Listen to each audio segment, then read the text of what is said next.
Halo adik-adik semuanya, tunggu ya, kita 5 menit lagi baru mulai. Terima kasih.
Ini menunggu siapa lagi?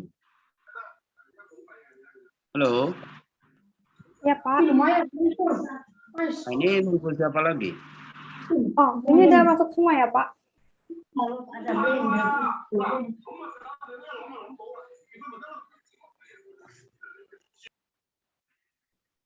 Oke, baik. Semuanya kita mulai ya. Selamat pagi semuanya. Selamat pagi, Pak. Maaf ya mengganggu waktunya untuk hari ini. Kami dari kelompok Pancasila, kelompok 3, kelas 2 AKM 2 JAMP di UIB. Jadi di sini kami mau mensosialisasikan tentang kesadaran hukum sejak dini. Sebelumnya saya akan perkenalkan nama saya terlebih dahulu. Saya Angelin Alienta dan ada kawan-kawan saya yaitu Jillian Veronica, Evelyn Juviani, dan Elita. Selanjutnya kita nggak usah berbasa-basi lagi, kita langsung saja untuk memulai materinya. Silakan kepada Jillian dan Elita. Terima kasih.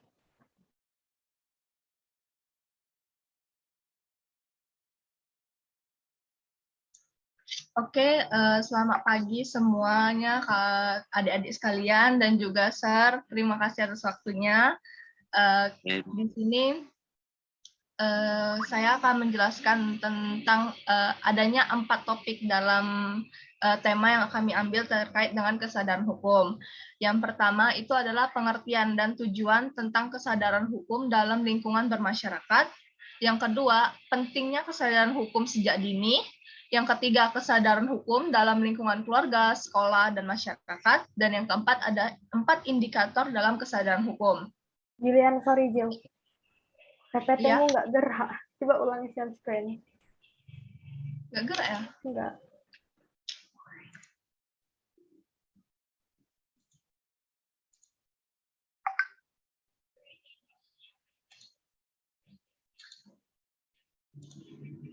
Udah belum? Oke, udah. Belum full. Oke, tapi. Belum full. Udah full. Ya udah nggak apa. Oke, lanjut silakan. Yang pertama itu ada terkait dengan pengertian dan tujuan kesadaran hukum dalam lingkungan bermasyarakat. Nah, apa itu kesadaran hukum? Nah, kesadaran hukum itu adalah kesadaran seseorang atau sekelompok masyarakat terkait dengan aturan-aturan dan hukum yang berlaku. Nah, kesadaran ini bukan bermaksud kayak, oh kita sadar bahwa hukum itu ada, cuman kayak gitu itu bukan. Tapi kesadaran hukum itu kita sadar bahwa suatu tindakan yang kita lakukan itu adanya hukum yang mengatur. Contohnya yang dalam skala kecil, kita membuang sampah sembarangan. Nah, kita tahu kita buang sampah sembarangan gitu, terus tapi kita nggak sadar bahwa ada hukum yang mengatur bahwa kita itu tidak boleh buang sampah sembarangan. Nah, jadi kesadaran hukum ini mengatur kita bahwa setiap tindakan yang kita lakukan itu ada hukum yang mengaturnya. Jadi dengan adanya kesadaran hukum dalam diri itu bisa membantu diri kita menjadi lebih baik dan juga bisa membangun suasana bermasyarakat yang lebih aman dan tentram. Nah, kemudian, ini mengapa kesadaran hukum diperlukan dalam lingkungan bermasyarakat? Seperti yang saya katakan tadi, kalau misalkan setiap individu dalam masyarakat ini tidak memiliki kesadaran hukum, apa yang akan terjadi dalam bermasyarakat? Nah, pastinya akan terjadi kerusuhan, misalkan terjadinya tabrakan ataupun ketidaksenambungan di antara individu dalam masyarakat. Yang satu, misalkan, yang satu semua melanggar aturan nih, misalkan ada yang membuang sampah. Nah, membuang sampah ini nanti kena dampak orang lain, terus orang lain ini juga ada melanggar aturan lain. Jadi semuanya itu bakal kacau balau gitu. Jadi kesadaran hukum ini dalam masyarakat itu memang sangat diperlukan buat lingkungan masyarakat itu lebih aman, tentram, damai juga, dan lebih berkesinambungan lah, berselaras gitu, berjalan dengan damai, aman gitu. Nah, kemudian adanya pentingnya kesadaran hukum. Nah, kemudian pentingnya kesadaran hukum sejak dini. Jillian, sorry, nggak gerak PPT-nya, Jil. Gerak sih, aduh. What the hell? Mau gerak sih. Udah belum ya? Oke, udah. Aduh. Ini.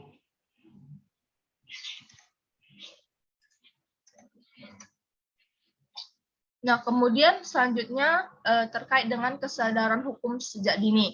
Nah, bagaimana cara kita buat menanamkan sikap kesadaran hukum ini sejak dini? Nah, sikap kesadaran hukum sejak dini ini kita bisa mulai sejak dini itu dari dalam lingkungan yang paling kecil, yaitu lingkungan keluarga.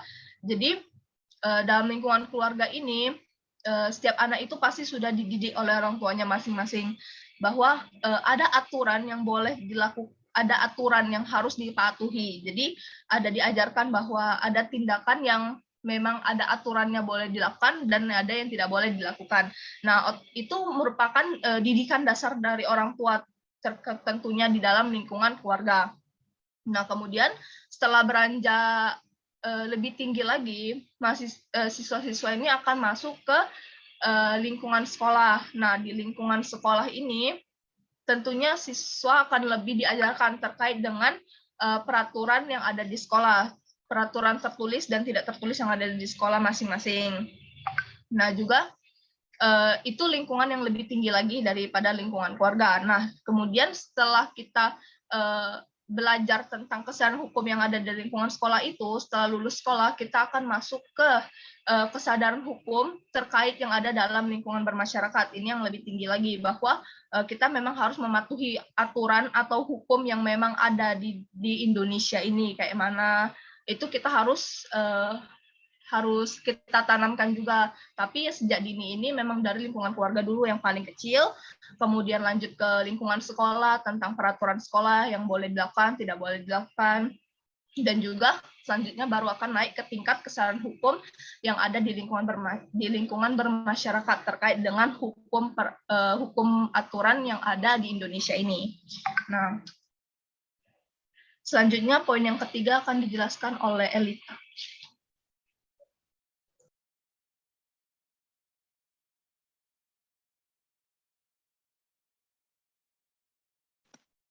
Baiklah, untuk yang di poin ketiga itu ada kesadaran hukum dalam lingkungan keluarga, sekolah, dan masyarakat.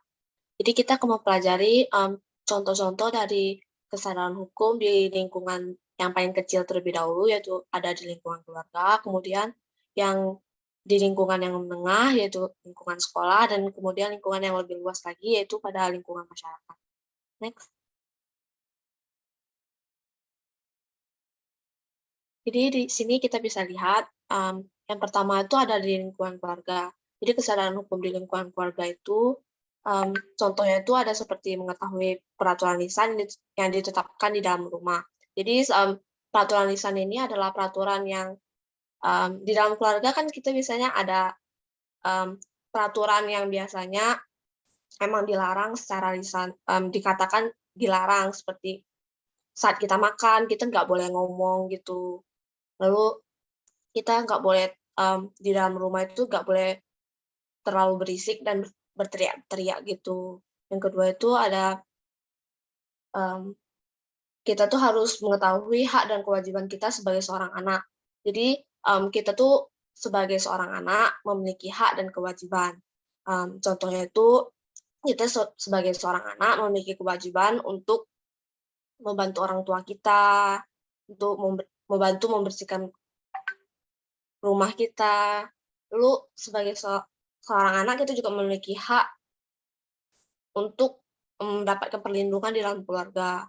Nah, yang kedua itu ada di lingkungan yang menengah, itu ada di lingkungan sekolah, contohnya itu ada seperti kita tuh harus mematuhi peraturan tertulis yang ada di sekolah, seperti peraturan tertulis itu ada tidak boleh berkelahi, tidak boleh membuang sampah sembarangan, harus mematuhi guru, menghormati dan menghargai sesama siswa-siswi. Yang kedua itu ada kita juga sebagai seorang siswa memiliki hak dan kewajiban. Hak kita sebagai mahasiswa itu adalah kita mendapatkan pembelajaran dari sekolah, dan kewajiban kita sebagai seorang siswa-siswi itu kita harus belajar dengan disiplin untuk memenuhi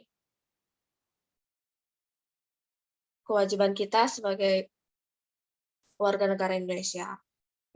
Yang ketiga itu ada di lingkungan bermasyarakat. Contohnya di lingkungan bermasyarakat itu seperti kita harus mematuhi peraturan-peraturan lalu lintas yang ada. Lalu kita juga tidak boleh merusak fasilitas umum yang ada di lingkungan masyarakat seperti di area taman, kita nggak boleh merusak pohon-pohonnya atau mencabut bunga-bunganya. Kemudian kita juga sebagai seorang masyarakat tidak boleh melakukan hal-hal yang sangat dilarang seperti tidak untuk berjudi dan untuk menggunakan narkoba. Next. Selanjutnya ada 4 indikator kesadaran hukum. Jadi kesadaran hukum warga negara membantu menentukan efektif tidaknya suatu hukum yang berlaku. Jadi semakin tinggi kesadaran hukum warga negaranya, maka akan semakin mudah menegakkan hukum untuk memajukan suatu negara. Jadi di sini itu ada 4 indikator kesadaran hukum. Yang pertama itu ada pengetahuan hukum. Jadi di dalam pengetahuan hukum ini, seseorang memiliki kesadaran hukum apa saja yang dilarang dan apa saja yang boleh dilakukan. Jadi pelanggaran hukum ini sering terjadi karena minimnya pengetahuan hukum. Contohnya ada masyarakat yang berburu hewan dilindungi untuk makanan sehari-hari. Hal tersebut dilakukan karena mereka tidak tahu bahwa hewan tersebut adalah hewan langka yang dilarang pemburuannya oleh hukum. Yang kedua itu ada pemahaman hukum. Jadi pemahaman hukum ini adalah salah satu indikator kesadaran hukum yang tidak hanya mengetahui keberadaan hukum, namun juga memahami isinya. Pemahaman hukum ini memungkinkan seseorang untuk memahami isi, tujuan, manfaat, dan juga konsekuensi dari pelanggarannya. Pemahaman hukum tidak hanya berlaku pada hukum tertulis, namun juga pada hukum yang tidak tertulis, seperti norma-norma yang berlaku dalam masyarakat. Yang ketiga itu ada sikap hukum. Jadi sikap hukum ini adalah suatu kecenderungan untuk menerima hukum karena adanya penghargaan terhadap hukum sebagai sesuatu yang bermanfaat atau menguntungkan jika hukum tersebut ditaati. Jadi sikap hukum ini lahir dari penilaian individu maupun warga negara kepada suatu hukum yang berlaku. Yang terakhir itu ada perilaku hukum. Perilaku hukum ini adalah indikator utama kesadaran hukum yang dimiliki warga negara. Pola perilaku warga negara yang mematuhi hukum berarti hukum tersebut benar-benar berlaku dan efektif di masyarakat. Sedangkan jika terjadi banyak pelanggaran, maka hukum tersebut tidak benar-benar berlaku atau tidak efektif dalam masyarakat. Sehingga perilaku hukum jadi indikator kesadaran hukum yang dilihat dari derajat kepatuhan warga negaranya. Next.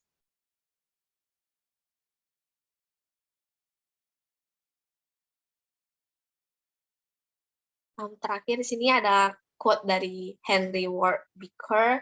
Jadi di sini dia mengatakan bahwa a law is valuable not because it is a law, but because there is a right in it. Hukum itu bernilai bukan karena itu adalah hukum, melainkan karena ada kebaikan di dalamnya.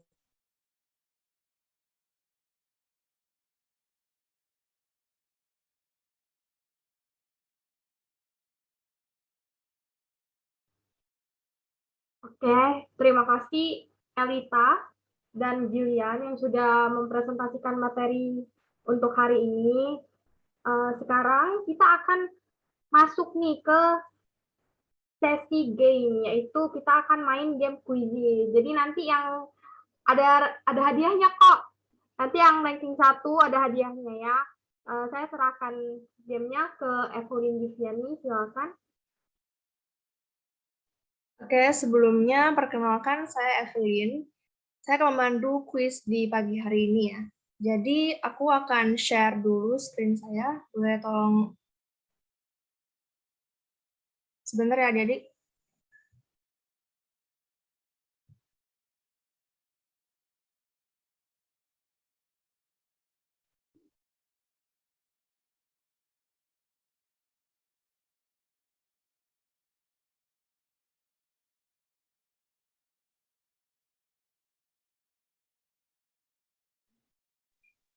Sudah bisa dilihat screen saya, ini udah di bagian quizisnya ya. Boleh coba enter dulu ke website quizizz.com. Nanti kalian tinggal masukin kode ini aja.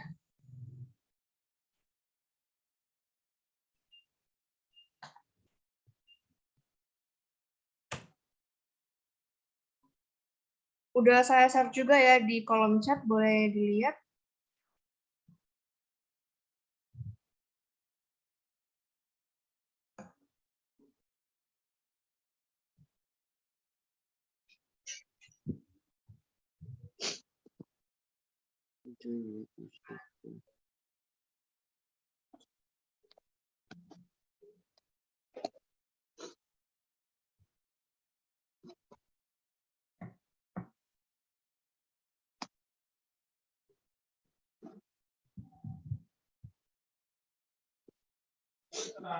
Kita dipanggil mama.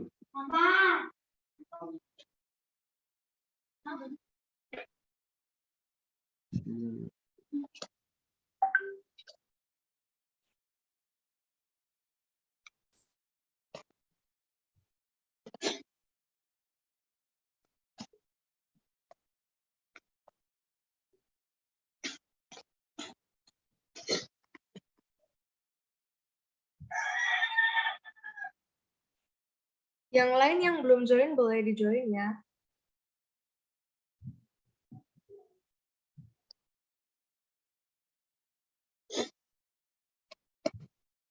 Udah ada 12 orang. 13 orang.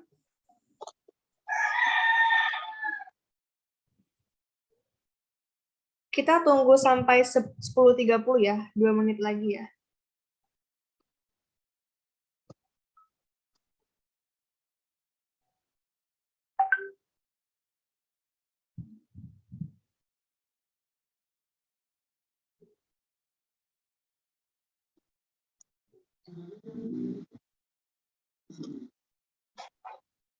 Jadi mungkin kalian semua udah pernah pakai ya quizzes ini sebelumnya. Jadi sistemnya itu siapa cepat dia pemenangnya.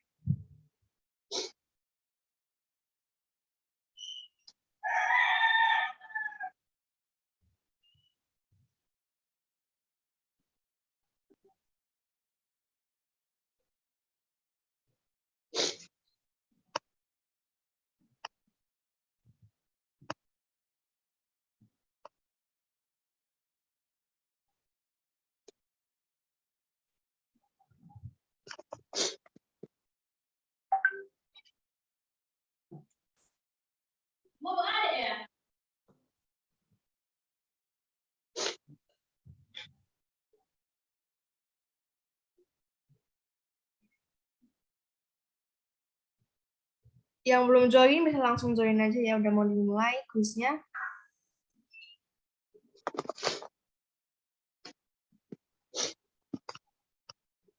Kita tunggu sebentar lagi.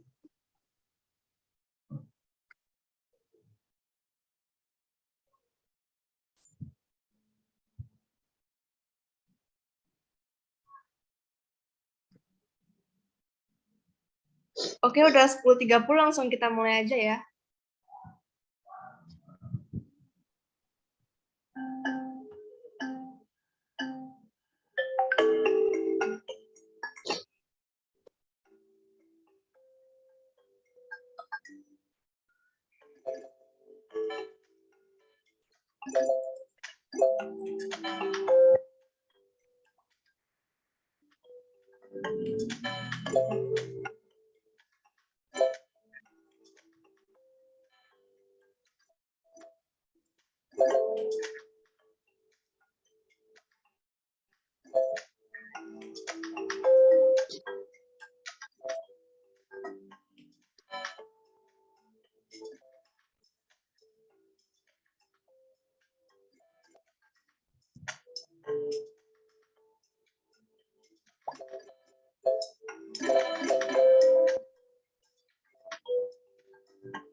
Dias ya, yang kedua Aurelia.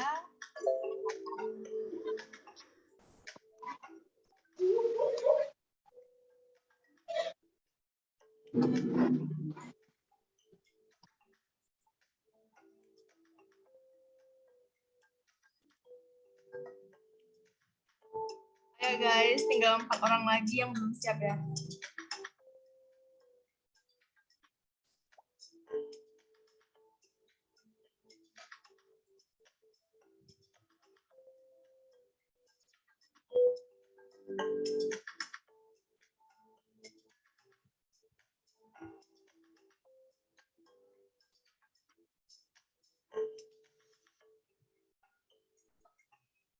Oke guys, ini udah siap semua ya. Jadi pemenangnya itu yang pertama Dias.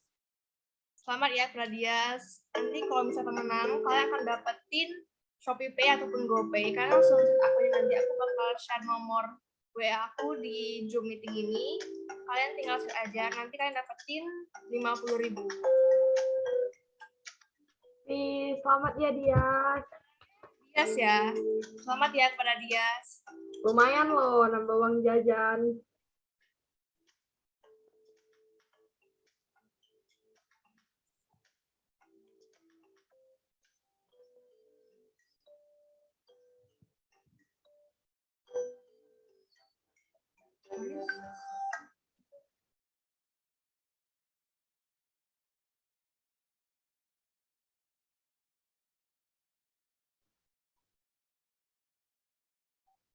Ada yang nanya nih, Gaby, Kak ada lagi Kak? Nggak ada lagi.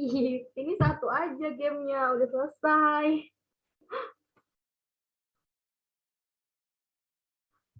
Kita foto bareng Dias dulu yuk. Oke. Teman-teman semuanya kita buka kamera ya, terutama nih Dias nih, yang pemenangnya. Ayo buka kameranya.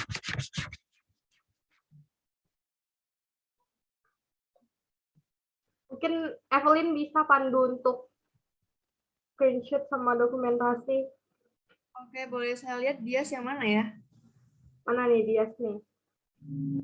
Open Yuk, kamera dulu. kawan-kawan yang lain yuk, buka yuk.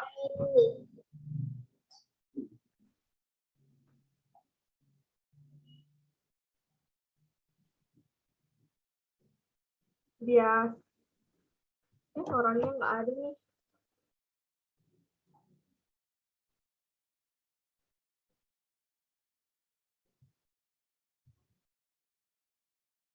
Tunjukin mukanya dong. Hilang. Malu-malu lah. Hilang. Udah nggak apa, lanjut. Aku share nomor telepon aku dulu ya. Oke. Dias kalau nggak mau tukaran aja. Tuh, udah banyak yang minat. Dias yang nggak chat, nanti aku langsung oper ke yang lain loh. Langsung oper yang kedua ya. Tadi yang kedua Aurelia kan? Kayak, kok nggak ada Sasha? Nanti bilang aja ya mau Shopee Pay atau mau GoPay, nanti aku sendin 50.000. Dias ngasih aku. Apa?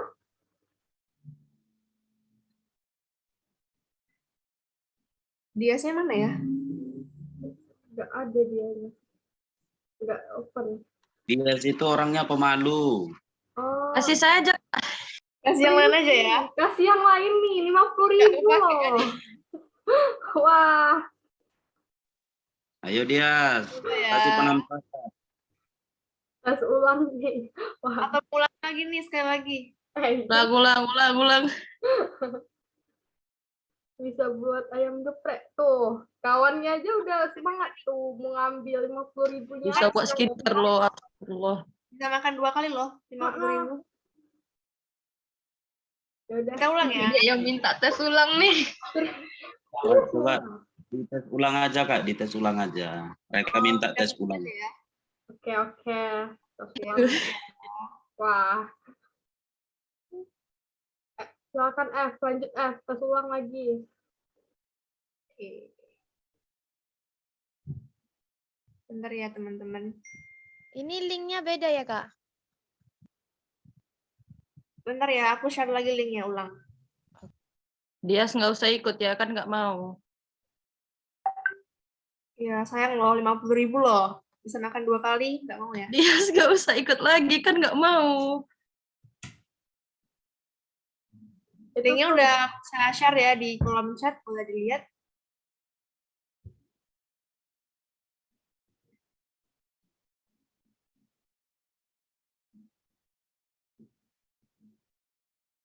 Oke, udah 4 orang nih yang join.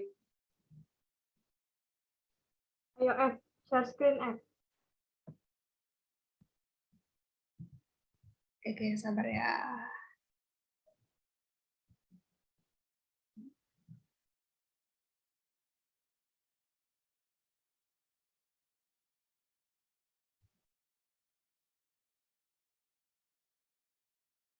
Dia kok ikut dia, nggak ada dia.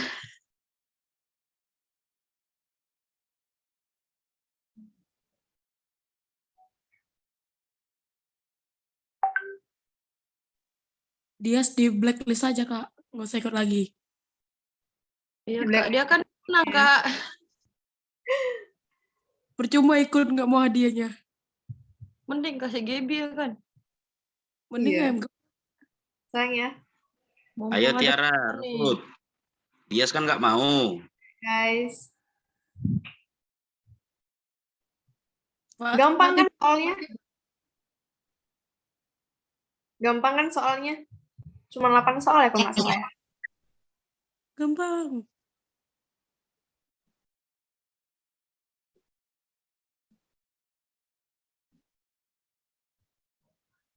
Udah 15 orang, kita tunggu bentar lagi ya.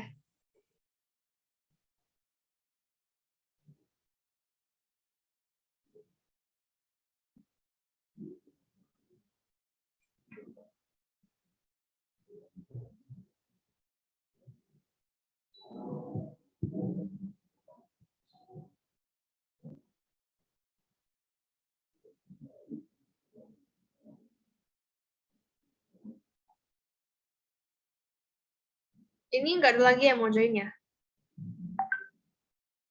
Ayo teman-teman. Udah tuh. Kak, biar saingan jadi. Baru 15 orang loh. Tadi kayaknya 20 orang ya.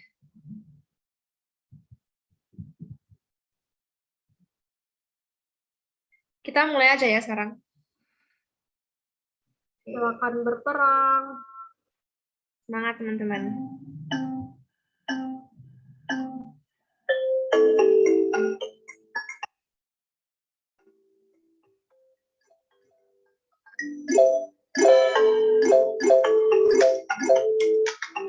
Aurelia nih, yang pertama.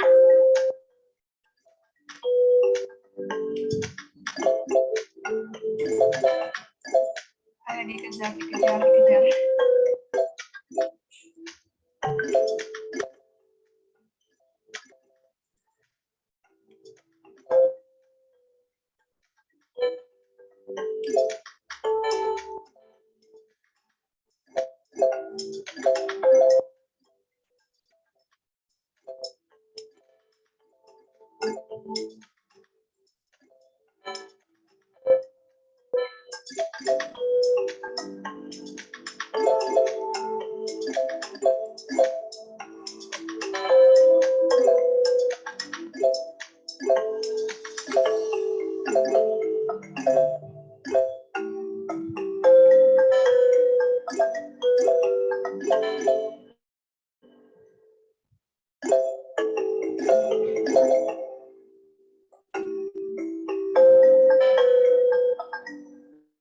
Mana nih Gaby? Nggak nampak tuh namanya.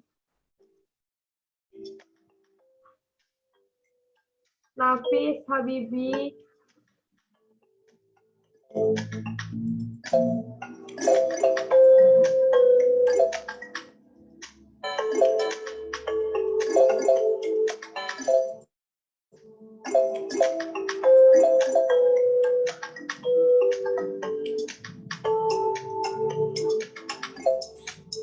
Ayo Elisa, kita hati.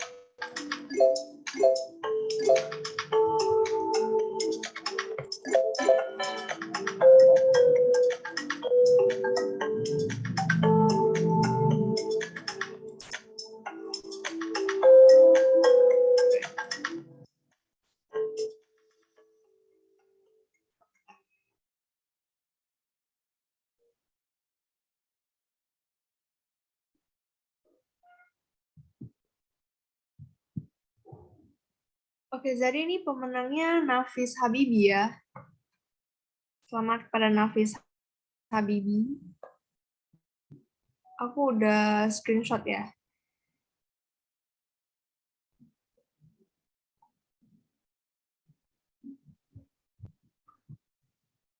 Selamat ya Nafis.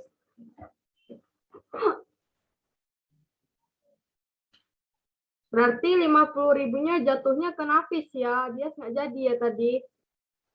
Nafis, boleh tolong dibuka dong kameranya biar kita foto bareng. Yuk semuanya buka yuk. Biar sama-sama foto itu dokumentasi kita. Foto dulu.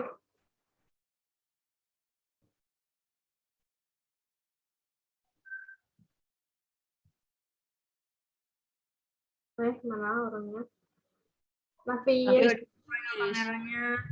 Wes. Gak ada lagi dia. Jangan bilang nggak ada lagi. Jangan lupa ya Nafis untuk klaim 50.000-nya. Iya, Kak. Dah. Tuh. Oke. Oke, udah muncul. Itu Elisa, Dias, Claudia, Agus. Boleh dibuka kameranya?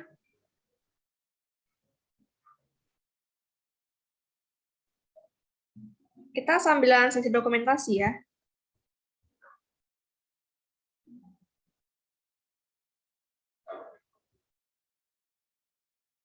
Oke, Claudia nggak apa-apa. GWS. GWS. Kita langsung ya. Aba-aba, Oke, kita foto bareng ya. 1, 2, 3. Sekali lagi, 1, 2, 3.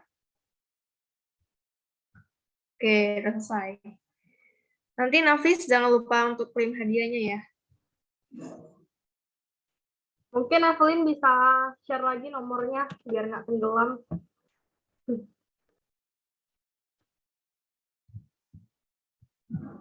Makasih ya teman-teman semua udah partisipasi di acara kita pagi ini. Selebihnya saya kembalikan ke Angelin. Oke, udah siap ya ini acaranya. Udah game, udah dapat hadiah semuanya. Makasih ya kawan-kawan semua, teman-teman, adik-adik. Udah bantu kami. Sorry mengganggu hari Sabtunya. Makasih juga Pak yang udah bantuin kami konfirmasi ke anak-anaknya. Makasih semuanya. Bye-bye. Bye-bye.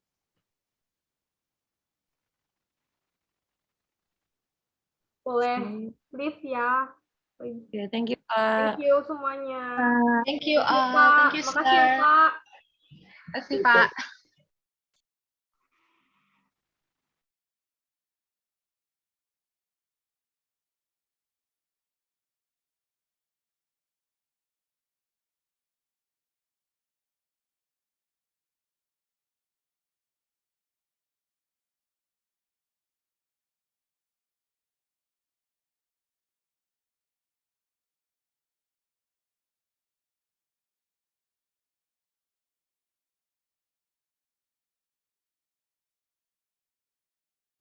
Weh. Ini aku stop ya recordnya. Oke, akhirnya siap.